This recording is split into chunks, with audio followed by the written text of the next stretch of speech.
Okay, we're gonna get started. Still see some people trickling in, but not to worry, we're starting with a couple introductions. So people have time to still trickle in.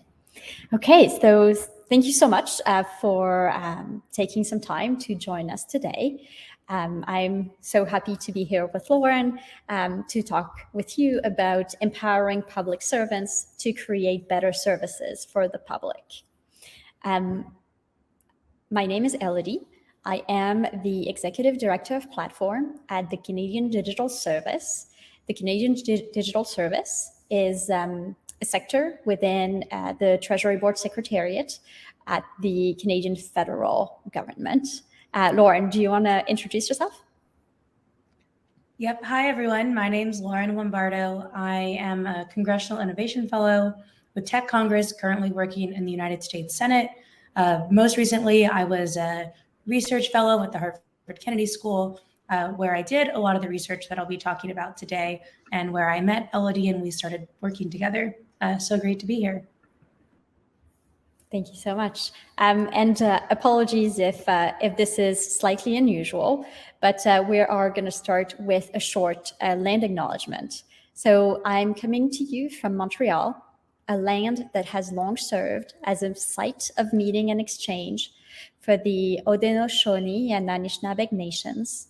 I am grateful to them for being stewards of this land since time immemorial.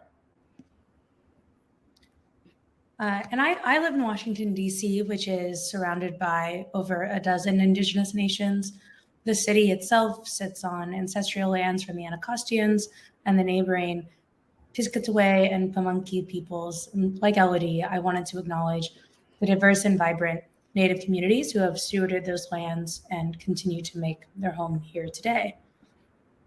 So to dive into the agenda, and I recognize that it is late in the evening and late in the conference. So thank you so much for being here with us. We will try to keep it short and concise, somewhat interactive, and leave lots of room for questions. Today, we're going to start by talking about what platforms are. I'm going to share a little bit about the research that I've done and determining how governments can use platforms, how governments can make or break platforms, and then we'll transition into Elodie talking about how the Canadian Digital Service ended up working on platforms and how they use platforms to empower public servants to better serve the public. But before we get into any of that content, we have a few quick questions for all of you. The first question is, what is the last interaction that you had with government? This can be anything. It can be the last time that you needed to apply for a service, the last time that you needed to talk to a civil servant or a public employee, the last time that you interacted with somebody crafting legislation, lobbying efforts.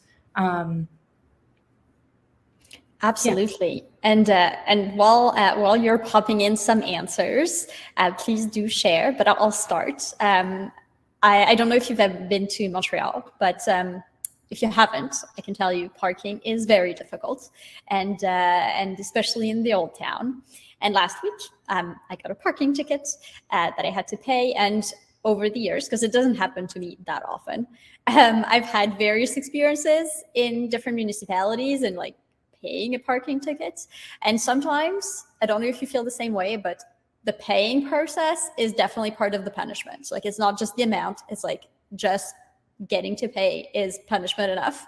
And this time it was actually pretty good. It took a couple of minutes. I was still upset I didn't park better, but at least I was able to resolve it and kind of quickly forget about it. So I wanted to start us off with something a little positive, but I'm sure some of you will have some interesting things to share. And I see a few of you are typing. Okay. Lots of tax filing. That makes sense in the US. It's pretty recent. Yeah, Canada was a month or so ago as well. So voted yesterday. Yeah. Applied for a visa to visit. That's a common one. I had a close encounter with a TSA agent. car registration purpose. Very interesting. Okay, so now we thought we would ask you to think about this interaction and to describe it in one word. So what was that experience like?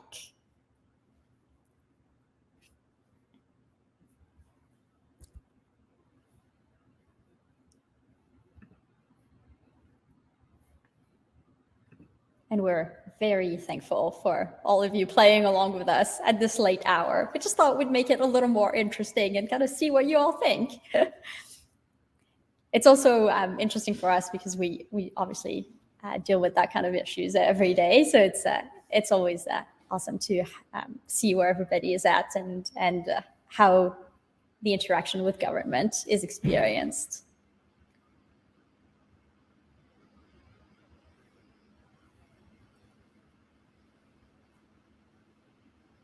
We'll give it another minute.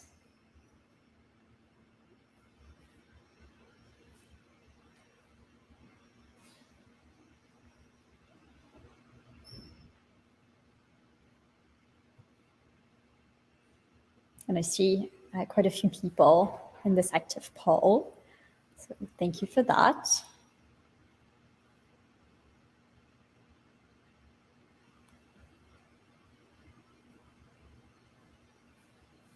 Maybe can we reveal the poll?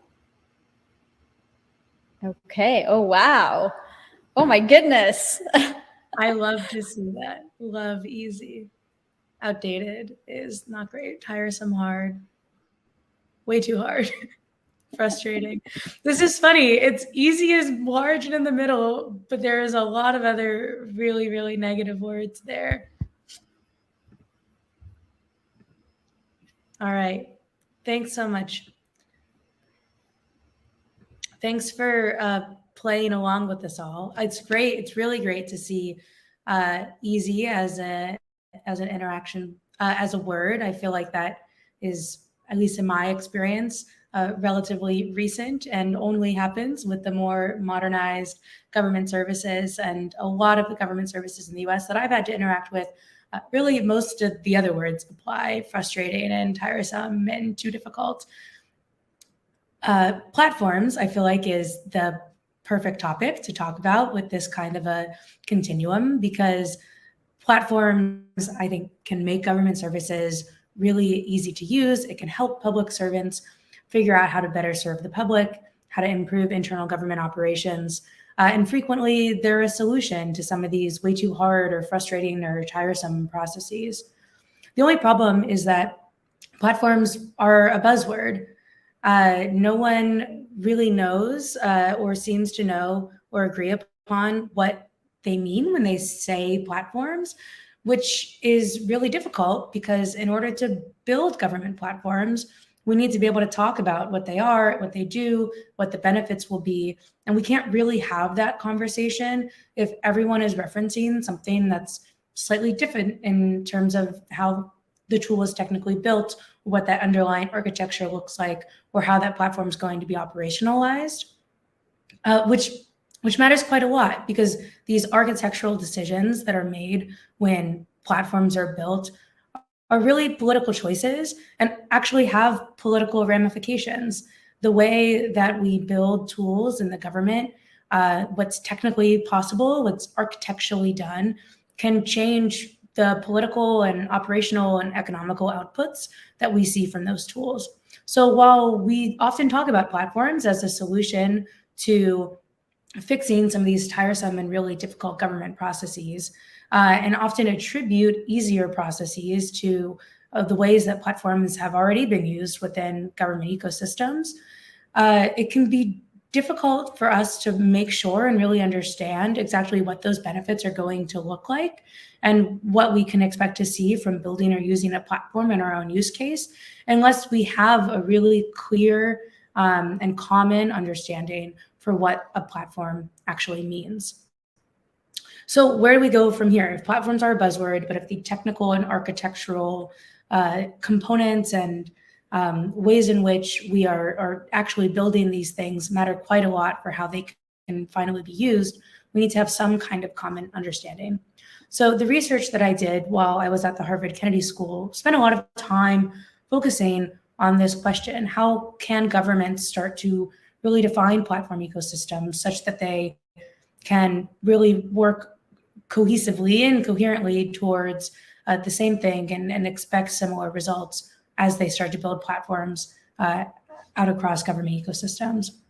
And so through a combination of interviews with experts like Elodie, who is generous enough to meet with me and talk about what the Canadian Digital Service was doing, and a whole host of other experts from the UK and across the US federal government who are doing this work, and a platform literature review from the fields of industrial economics and engineering design, came up with this definition as a starting point for what platforms are and how we should start to think about platforms as we build them. The definition really quickly is platform ecosystems are a system of low and high variety components with specified stable interfaces that provide access to those components. Now that's pretty academic because it comes straight from the final research paper that I did, but it's a really easy definition. Really what I'm saying is that a platform has a foundation. It has low variety components that everything else is built on top of, and that's reusable across the entire ecosystem. Just like a train platform has a single platform that everything else is built on top of, so too does an electronic or a digital platform service. A nice analogy to think of when talking about platforms, something that we all have, a smartphone. I have an iPhone. So the iOS system that provides an iPhone's core functionality, that's the low variety component. That's the foundation that everything is built on top of. And then you have high variety components in that ecosystem, applications that add additional value, that add additional optional functionality, and that certain people can choose to use or not to use, just like an iPhone has applications. And you also have a stable interface that sort of governs the interactions between people that are building those low variety components, governs the interactions between those components and the applications. This definition is important insofar that it helps us understand a starting point. But what we really need to be careful about is you can still meet this definition of a platform, and governments can still be working towards tools that are platforms in this way while building things that are different. You can have a relatively closed platform ecosystem where you don't want a lot of people to be able to build on those low variety components on that platform foundation. Governments might choose this option because of security concerns, and they might find it to be easier actually to implement platforms within their system and within the set of structures that governments have to operate within if they can ensure a certain level of security. That's completely fine. It's just important to be aware of that because that will also change the political possibilities, the amount of use cases the platform can be used for, and the economic and financial outcomes of building that platform in a way that might fundamentally look different than other platforms that have been built in other contexts where they can be more open, or where you might be able to include all of the applications that you want and all of the functionality that you want. And you're going to see sort of different outcomes for the people that are using these platforms, for the public that you're trying to serve. And so that is really why, in addition to needing to have a common way to understand how these things work, we need to have some technical language to understand what these trade-offs really are, because those trade-offs have a direct connection to how me as a user of government services is going to be able to interact with the government, even though at a strategy level, it's all still platforms. So what really factors into how some of these decisions are made? Why might a government create a relatively closed platform or a relatively open platform? Why might they procure a platform in a certain way or from a certain type of company? That really all comes down to government structures. Government structures foundationally change the way platforms are built. Government structures that I include in my research and that I think are really the core are procurement, budgeting, security, accountability and ownership, regulations, and political support. If there are other major buckets in your local context, I think that's great, especially if you're aware of them. You should realize those and sort of include those in the same way that I'll talk about these structures. But what it comes down to is these structures really change what's possible when building platforms. They create certain rules and regulations and cultures and an environment that makes certain things easier and other things more difficult, and are going to then force that architecture and technical choices within how you think about platforms in a very particular way. So for example, I already mentioned the security structure when talking about closed or open platforms. In the US, one thing I heard a lot in talking with experts is that many folks who run departments or agencies or organizations feel a direct accountability and ownership, or government structures are such that they are always going to be held directly responsible for whether or not their service is operating as expected.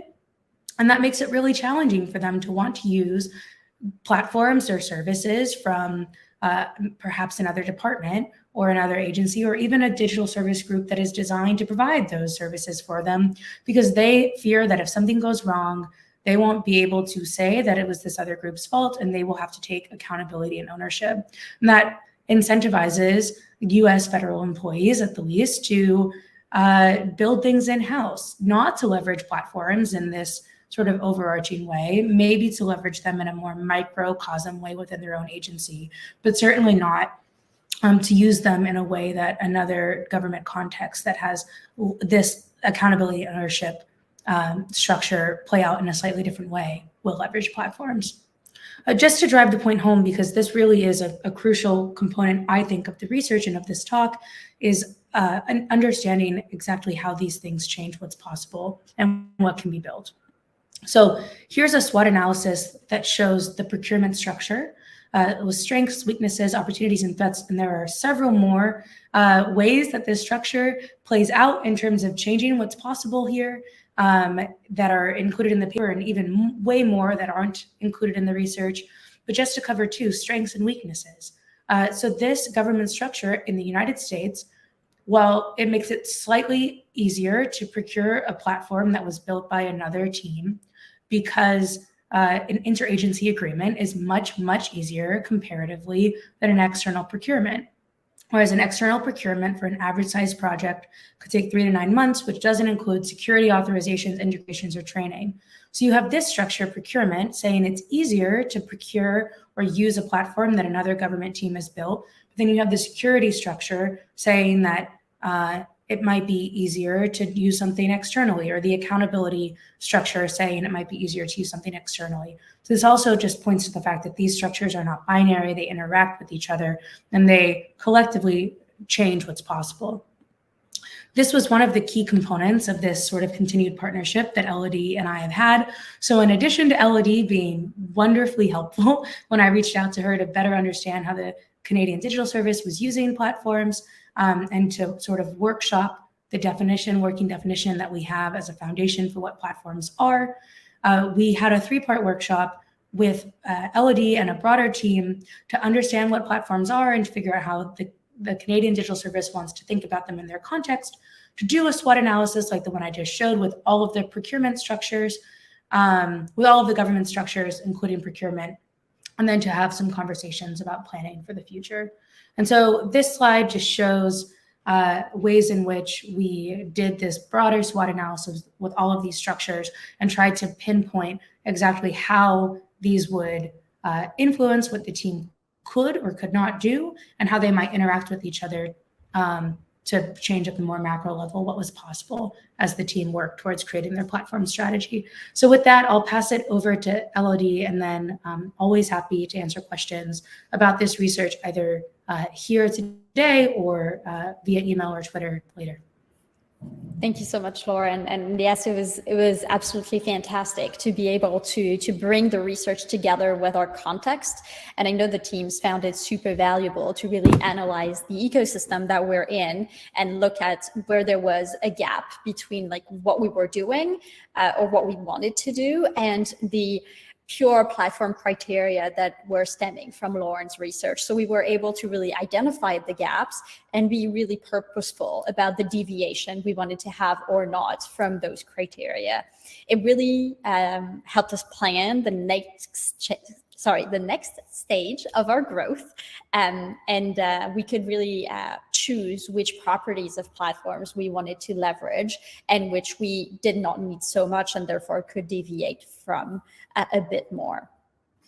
So I want to tell you a bit more about the Canadian Digital Service. So the Canadian Digital Service is a digital team in government. It's been created for government.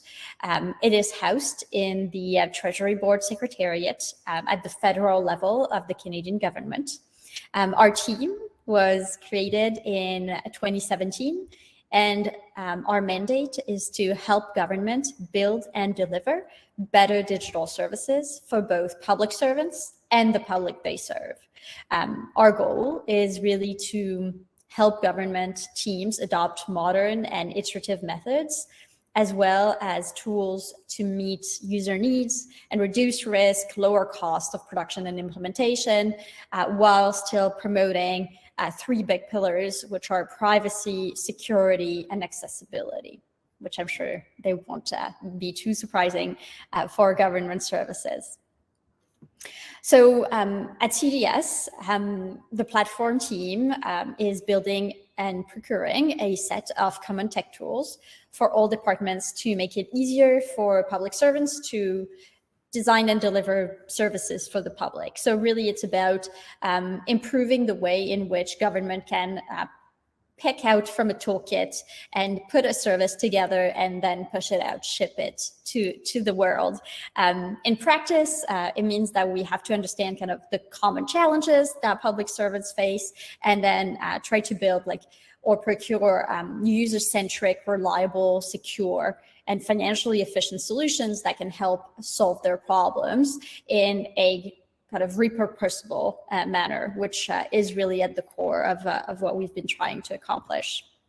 So in doing that, Lauren's research has helped us understand which government structures we wanted to target to inform our strategy, and really shift from where we were at before and kind of into what we're now working on. So up to this kind of pivotal point, we were focusing on components. So creating products for common use cases, like notifications or web forms, but really as a single instance product to serve multiple departments and clients. Even though the components could be integrated together, after working through the workshop and really understanding better the current landscape and figuring out where we wanted to get closer to a pure theoretical platform and where we were okay not leveraging those efficiencies, we shifted our mindsets into a product suite. So maybe it sounds like a very small difference, but actually on the ground, it's actually quite different, which has been really nice to see. So we were able to slightly pivot existing and new products to not only be scalable, but to address more use cases, because they're now using a more modular approach. So really empowering public servants to pick and choose and put together something modular. It's all API first, and that makes the products interoperable so that any department could pick and choose to create their own end-to-end journey. So that's kind of the shift that we've operated, and we're currently working towards building that the tools required to create that end-to-end journey.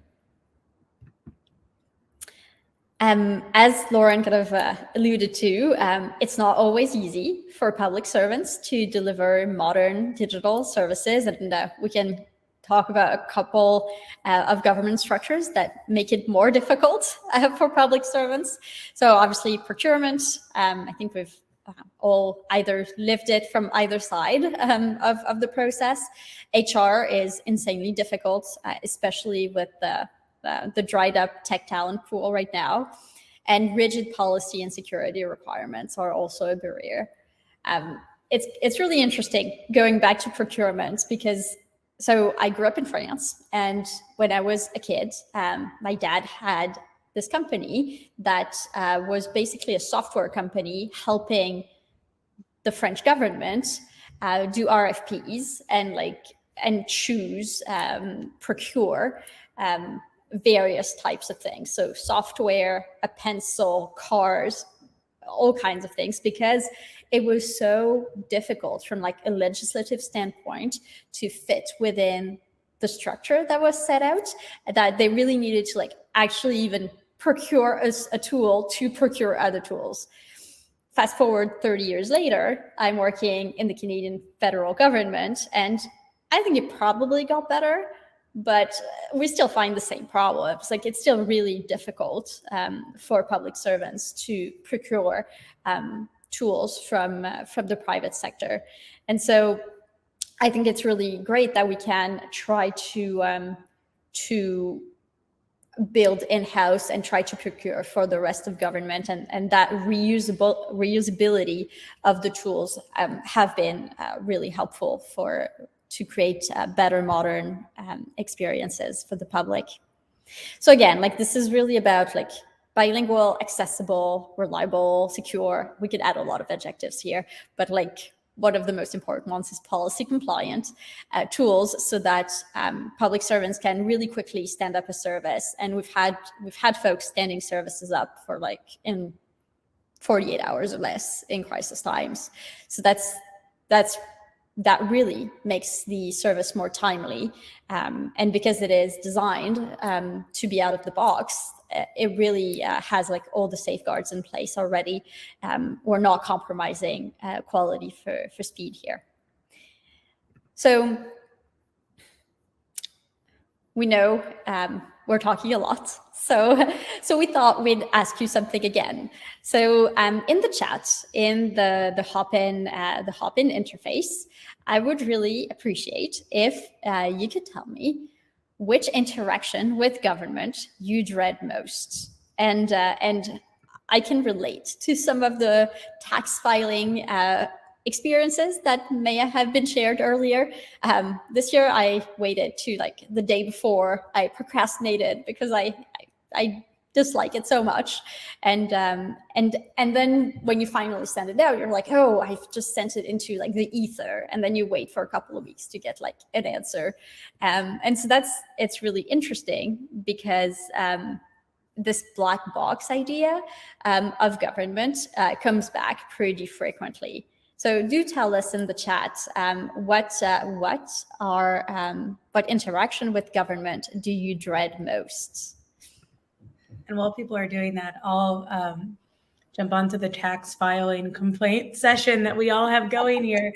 I have a very frustrating experience with tax filing that I feel very strongly some type of government platform would solve, which is that for whatever reason, my birthday has been wrong on my Social Security card in the US for like my entire life. Apparently it was put in wrong when it was entered manually by hand several decades ago.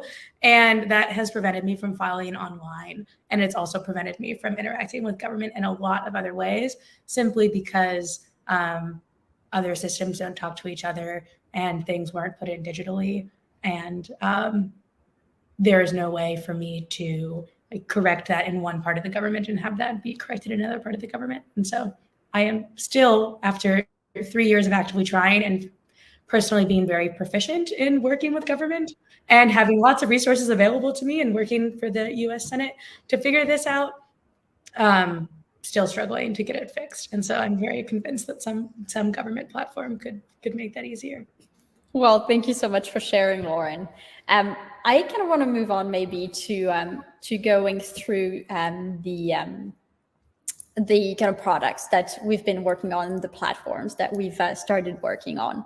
So we were just talking about like this kind of like black box idea of government, which is like, it's so hard to know where your request is at. I don't know, Lauren, if like in trying to change your birth date, you're like sending an email and you don't know when it's going to get processed. And it's like, you're like, okay, I'm like waiting a day, a month, 3 months, and then eventually maybe you get an answer.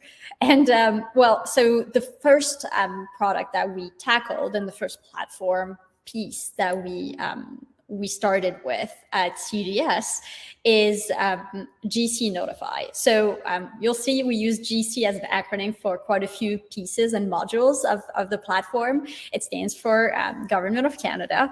And the GC Notify product is a notification product where you can send text or email notifications. It's actually a tool that we forked from the UK government. It was open sourced, and we were really, the tool was excellent. So we took it out, and then we've customized it a lot to like suit our purpose. But it was a much higher starting point than just starting from scratch. And small plug here for the open source communities. There is lots of really good things out there that you can kind of start with and repurpose. And I think that's worth highlighting, because oftentimes we feel like either we buy or we start from scratch, but it's not the case. Like there are lots of things out there that you can start with. So talking about GC Notify, like again, like we've talked about this in like roundabout ways and direct ways, but when people interact with government, they are kind of like, they go through the transaction process, but they're really forced to live with like a lot of unknowns and stress. And it's usually, the burden is usually on the people to follow up. You spend like lots of time and energy, and I had never heard this anecdote about you, Lauren, so I just learned something about you. That's absolutely awesome. I feel like it resonates a lot with the work that we've done. So I hope that you're going to get it fixed soon. But I was going to contribute another one of my own. So I like I told you before, like I was born and raised in France, and so then I immigrated to Canada, and so eventually I went through my permanent residence process, and it's pretty long. It's like from like the moment you file it to the moment you get an answer, it's about a year. And then obviously you have to do like all the work before to like send a stack of paper this big with like all the details and the docs and all that. So, I mean, I did all the work, I sent the package, and then I waited and I waited. And then eventually I got an update, and it just was like, your package has been received. And then 3 months later, another update. And I mean, that's already a step up. Like, don't get me wrong, I was like super happy to get those updates, but the amount of stress in between is like, it's huge. So there is like, I think there is value in making sure we can provide timely, frequent update to folks, so that they do not have to follow up themselves. Even if the status is it hasn't moved, but at least you know it's like it's still in the queue. You're not concerned, because that's actually like big parts of our lives that go through government processes. So it's always, I mean, it's often, not always, stressful to like make sure that that what we want to accomplish is getting accomplished.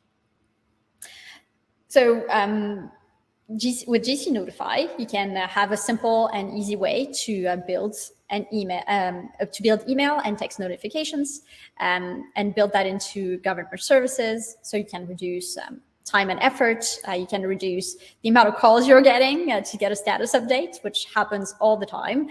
You can be more clear. You can provide a better experience. You can increase trust and satisfaction, which governments truly, truly need. And so I wanted to maybe to give you like a small example in how we've been using that tool. There are lots of ways we've been using it, but this one is a pretty interesting one. So we've worked with Health Canada on recall notices. So if a product that Canadians use every day, such as food or health, is becoming unsafe, the government needs to communicate a safety alert to the public. And so Health Canada is using GC Notify to send timely, bilingual, and accessible updates. So people can choose to receive notifications daily or in real time, and like by email, and they can kind of like manage that kind of like subscription. But really the result is that like we've been able to set them up with a tool that lots of other parts of government are using for different purposes. And they've been able to send like close to 500,000 emails just in April alone. When I saw that number, I was like, oh my God, what happened? And got to the bottom of that. It was the Kinder recall, as I've been told, that contributed, at least in part, to this high number. It's not usually that high. But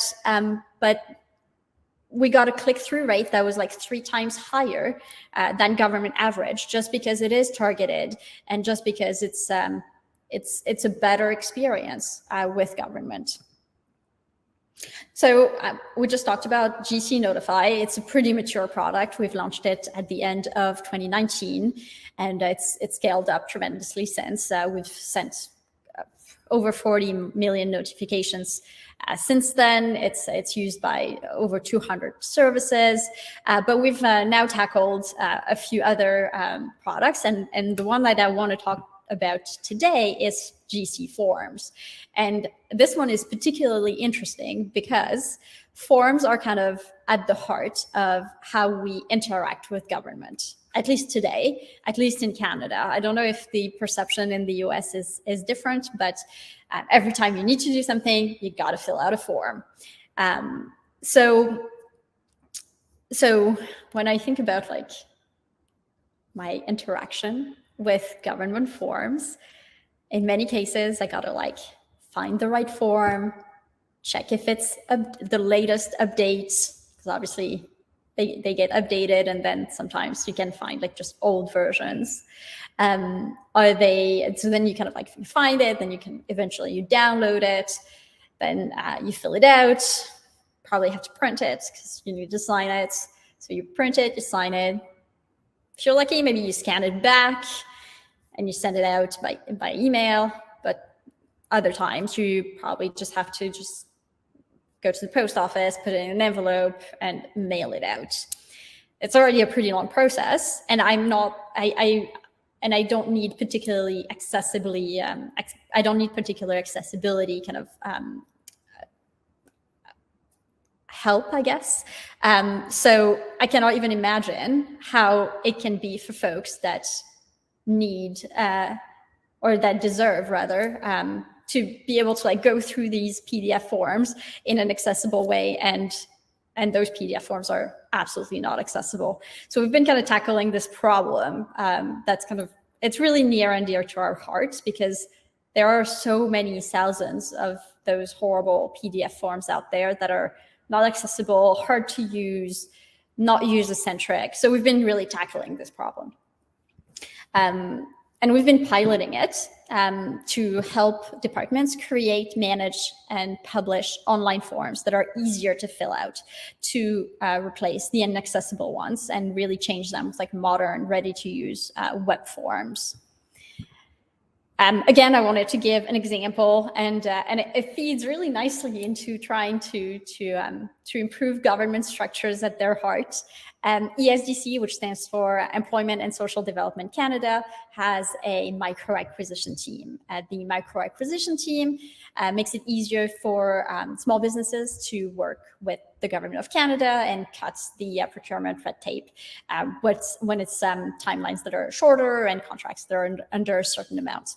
The program needed a few forms to accept applications online, so we set it up with them, and now they no longer have to maintain a PDF application form, which was immensely tedious. The user experience is obviously much better, and the accessibility is massively improved. It doesn't allow submission until the mandatory fields are completed. That reduces mistakes or like having to go back and forth with the applicants, which saves one, a ton of time, and two, is increasing rather the quality of the applications that are coming through.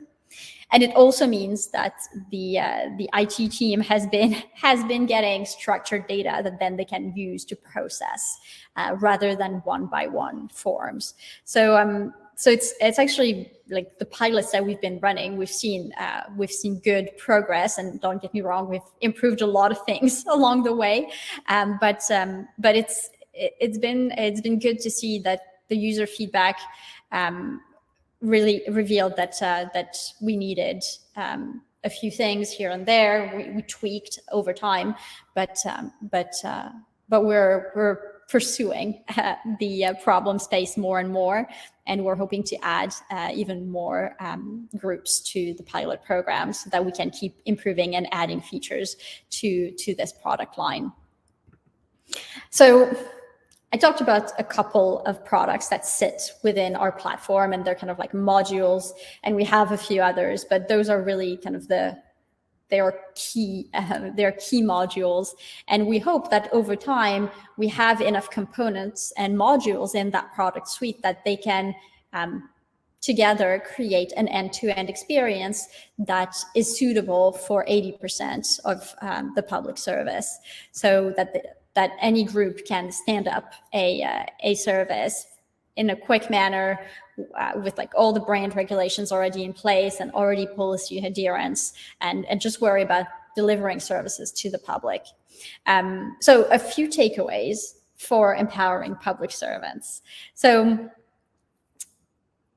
first, keeping the people at the heart of services. That's like the absolutely most important thing. That idea of like inclusion, making sure all the groups are represented, making sure we test with those groups is insanely important. But also at the same time, to build small, to move fast, to scale, to iterate, to test, and to improve all the time.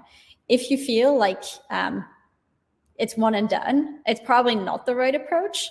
And so I would really encourage you all when thinking about software and platform and like how you want to have those common components and those platforms that can be reused, not to think about like everything you need and like just shoot for that. Like find something small to start with and then build and build and build so that you can deliver value over time. But yeah, that was a couple of key messages I wanted to put the emphasis on. Lauren, I think you have a couple of messages of your own. I do. My key theme every time I talk about platforms, every time Elodie and I give a presentation similar to this, is just driving the point home that architecture is political. The way that you build a platform, the technical decisions that you make, the technical sort of definitions that you're working with, all of that influences how the public is going to receive value from that tool, what the political and operational and financial implications will be. So it's very important to understand what you're building, what that architecture looks like, and what that will actually accomplish.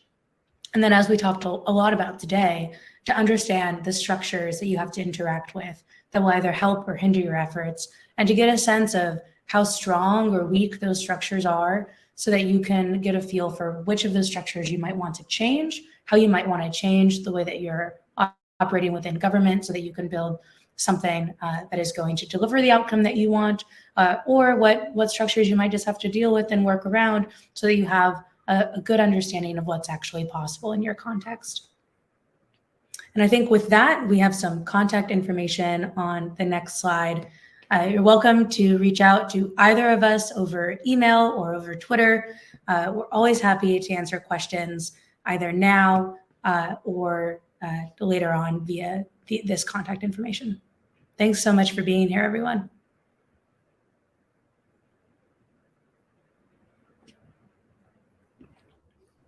I think probably the best way, Elodie, I think probably the best way is if you do have a question, pop it in the chat. I think that's the only way that we can really communicate.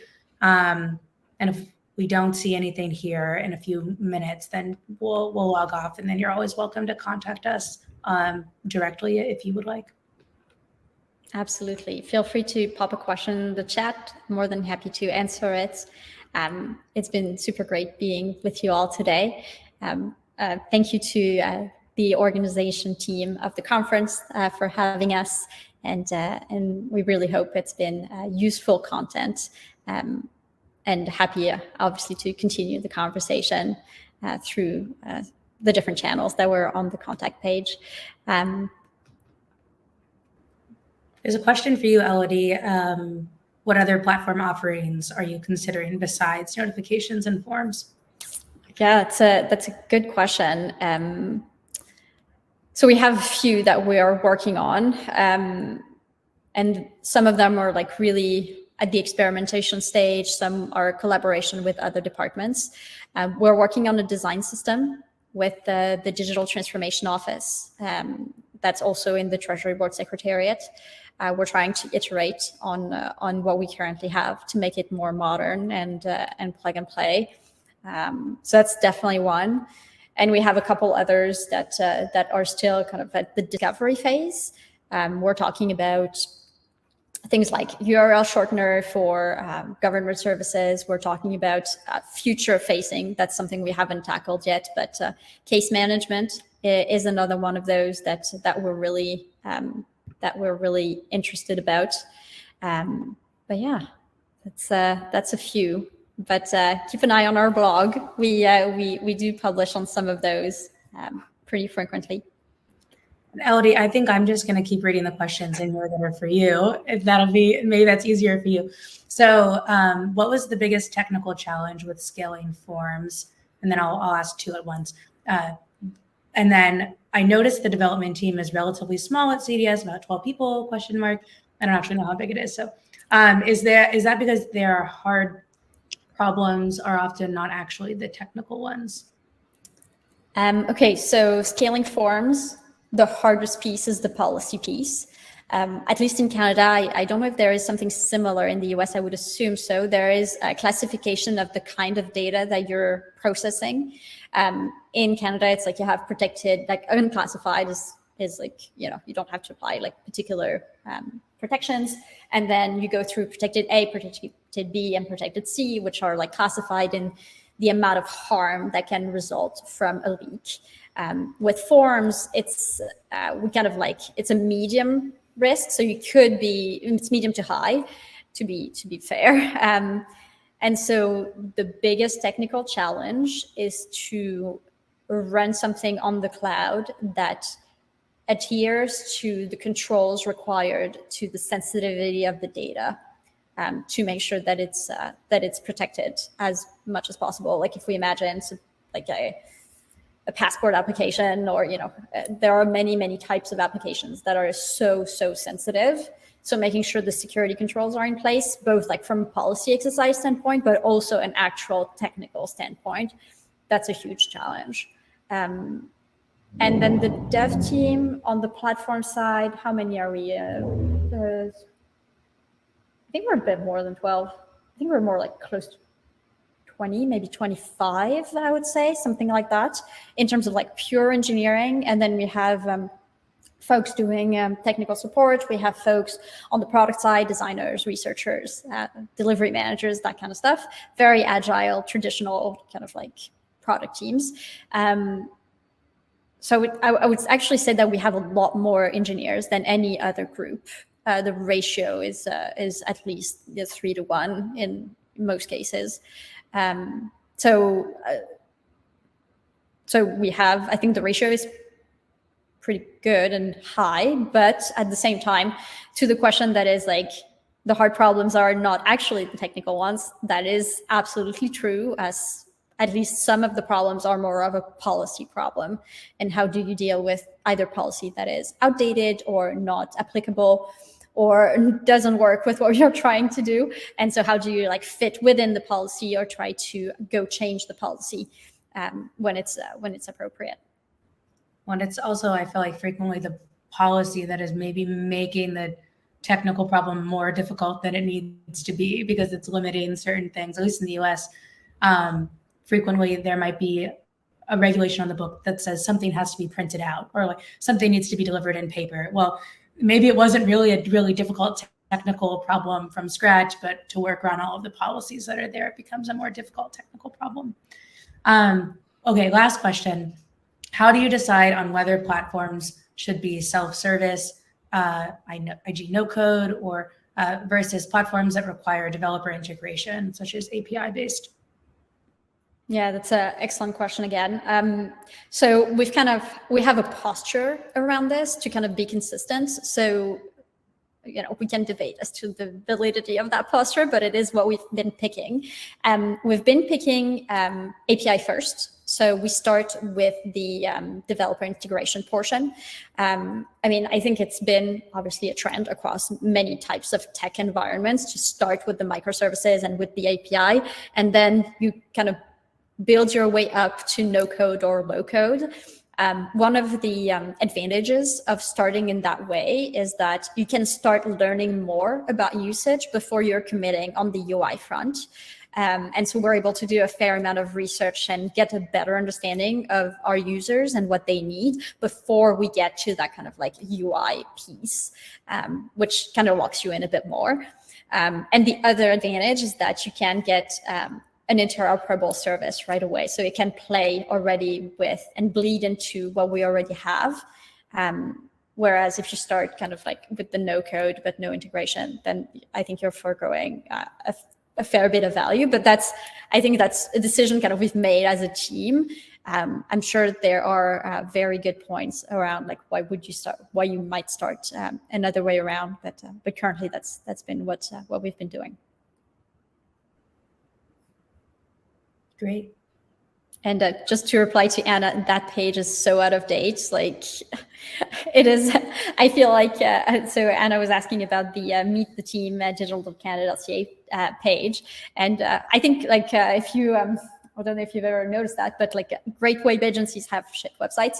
Well, similar. Like we don't put a lot of time into that page in particular. We do spend more time on like our working in the open, publishing on the blog. We're trying to like provide more value through those alleys, but that page in particular hasn't been updated in a bit. And obviously the platform development team is also kind of like a subset of our whole engineering group.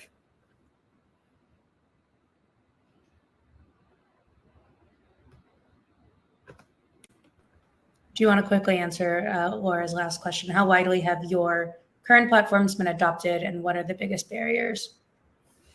Yeah, of course. Thank you, Laura. So how widely, Notify is our biggest, most mature, most adopted product. So hundreds of services across many departments, and millions of notifications every month. So that's, I would say, pretty wide. Biggest barrier, I would say two things. The first, people fearing change. Like it's always hard to change for the unknown when you've done something for like a decade that's always been the same, and somebody's asking you to, or like, suggesting that could be done differently. That's always scary, and change is always difficult. So that would be, I think, a high one, because then people always find caveats of like, oh yeah, but it doesn't do this and it doesn't do that. And that kind of goes into like, and that's another theme that comes back again and again. It's like, you can't, sometimes you can, but sometimes you can't just mirror and digitize exactly the same process as what you were doing without digital services. And so that adoption, like, the adaptation is tricky, like moving how things are done so that it fits in a digital environment, or that it's more user-centric, that's challenging, because then it's like you trigger like security reviews, you trigger like approvals, and that whole chain gets, it's cumbersome to go through it, but we're happy to help other departments get through that the digital transformation that everybody wants to do. That maybe that's something that is worth emphasizing on. Like, the absolute majority of public servants are so behind wanting to change, but the structures are hard to move, and so it's a massive lift to do this together. But it's not for a lack of trying, and I'm really proud of all the colleagues that I'm working with day to day across all the departments to get this done. And we do see wins. It's a long and big machinery that we need to move. Great. Thank you so much, everyone. And Jose, thanks for dropping our contact info in the chat. Feel free really to reach out to either of us if you ever have a question, now or in the future about this topic.